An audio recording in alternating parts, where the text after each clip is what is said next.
Bonjour à tous, aujourd'hui un cours sur les pourcentages.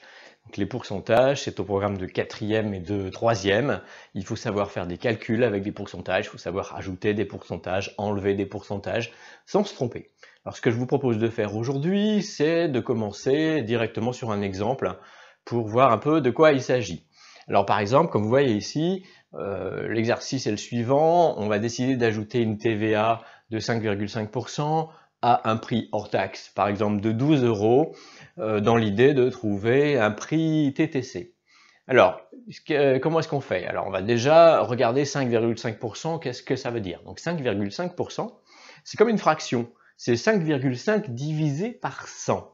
Alors, comment est-ce que l'on applique ce pourcentage à 12 €? Alors, on va dire que 5,5% de 12 €, c'est 5,5 centièmes fois 12 €. Le de, 5,5% de 12 € et le fois 5,5 divisé par 100 fois 12, c'est la même chose. Donc le de et le fois, comme vous voyez ici en rouge sur le document. Donc 5,5% de 12 €, c'est la somme que l'on va rajouter à 12 € pour avoir notre prix, toute taxe comprise. Donc 5,5%, on fait 5,5 divisé par 100, multiplié par 12, et on va trouver 0,66 €. Donc ça, c'est le pourcentage que l'on va ajouter aux 12 € de départ. Donc notre prix TTC, ça sera 12 € plus 0,66 €, c'est-à-dire 12,66 €. Alors, on peut le faire comme ça, donc on calcule le pourcentage sur le nombre de départ et on l'ajoute au nombre de départ. Ou alors on peut remarquer que ajouter 5,5% à un nombre, ça équivaut à multiplier ce nombre par 1,055. Alors, d'où ça sort ça? 1, c'est 100%, et le 5,5%, on le rajoute derrière le 1 en le mettant à la bonne place. Donc 5,5%, 5,5 centièmes, le premier 5, celui qui est avant la virgule, il se met à la place des centièmes dans 1,055. Et on va retenir cette astuce parce que ça va marcher à chaque fois. Du coup, vous prenez les 12 €, vous multipliez par 1,055 et ça fait directement 12,66 €. Vous remarquerez que 1,055 c'est plus grand que 1, c'est logique, puisque on ajoute un pourcentage à un nombre donné, donc forcément c'est plus grand que le nombre de départ. C'est pour ça que 1,055 c'est plus grand que 1. Voilà, donc là vous savez ajouter un pourcentage à un nombre donné. On peut faire exactement la même chose quand on va retrancher un pourcentage à un nombre donné. Donc par exemple, on pourrait très bien dire, tiens, je voudrais calculer le nouveau prix que j'ai après une réduction d'un certain pourcentage.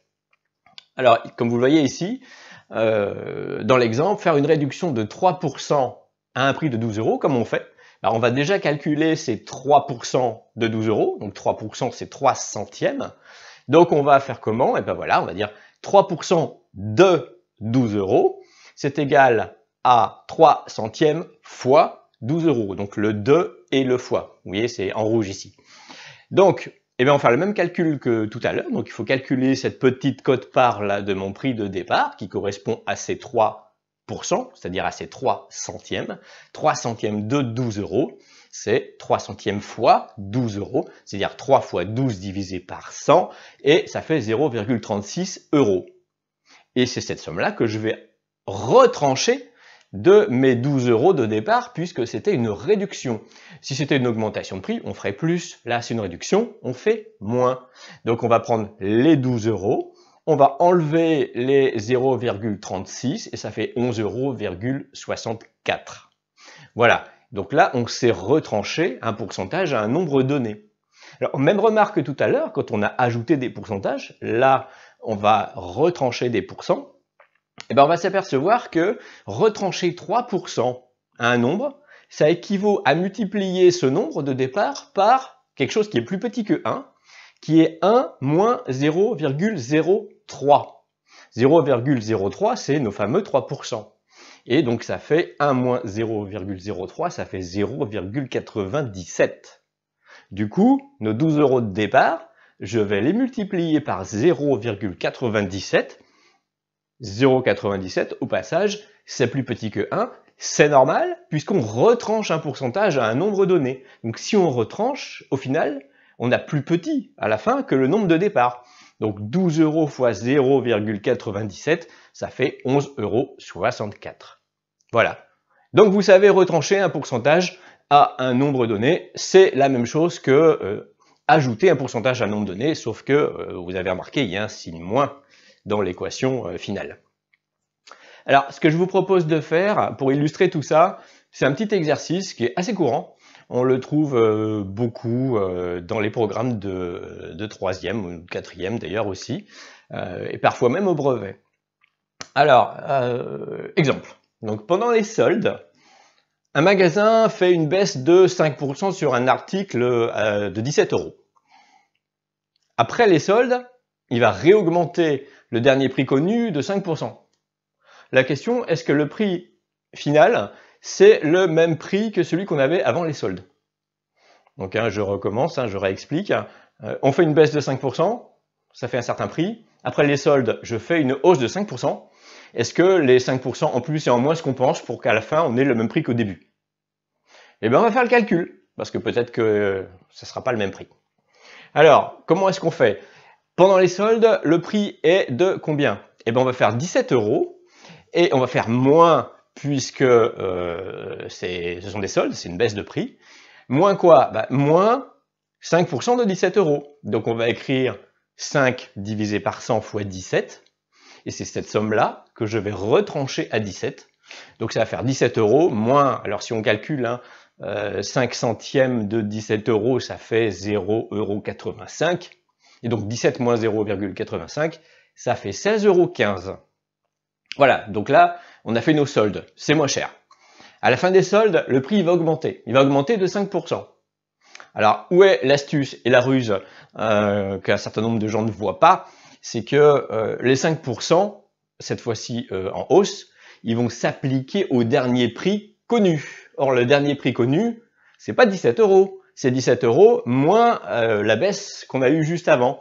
Donc, on va appliquer cette hausse de 5% à 16,15 €. Et du coup, vous allez voir que ça va faire quelque chose d'un petit peu différent. Donc, comment est-ce qu'on calcule le prix final? On va prendre les 16,15 €, qui est le dernier prix connu, et on va lui ajouter 5 centièmes de 16,15 €. Et du coup, 5 centièmes de 16,15 €, si vous le calculez, ça fait 0,8075 € qu'on ajoute à 16,15 € et ça fera 16,9575 €. Et comme vous pouvez le constater, ça ne fait pas 17 €. Donc le prix final, c'est pas du tout le prix du début. Donc pourquoi? Tout simplement parce qu'on applique le pourcentage à des nombres différents. Voilà, donc vous avez compris, les pourcentages, c'est pas compliqué.